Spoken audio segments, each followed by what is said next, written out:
Ujian bertubi-tubi tampaknya menimpa komedian Komar 4 Sekawan. Setelah bebas dari penjara, Komar kini berjuang menderita kanker ganas stadium 4 hingga rela lelang lukisan demi kemoterapi.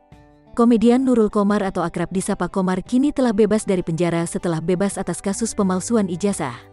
Kini Komar terlihat lebih kurus dari sebelum masuk penjara.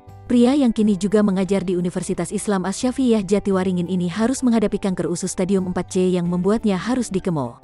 Operasi cukup besar, dokter ahli memvonis kanker ganas ada di pencernaan usus besar dan usus halus dan stadium 4C.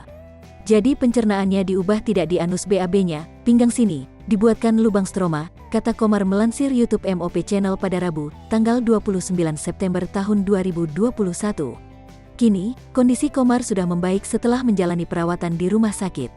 Hanya saja, komedian 61 tahun itu harus menjalani kemoterapi selama 6 bulan ke depan.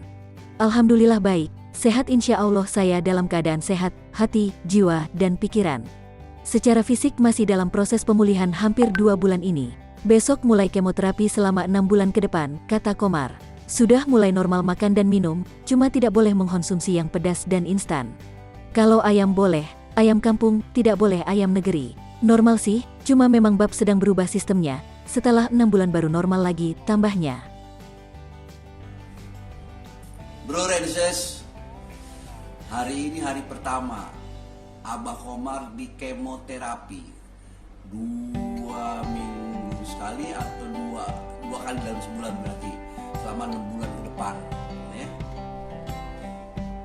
Proses yang mesti dijalani.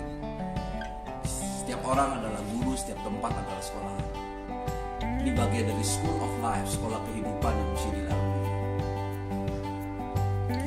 Usaha dan semua teman sahabat keluarga adalah kekuatan kita. Semoga proses ini dapat ridho, sehat, panjang umur.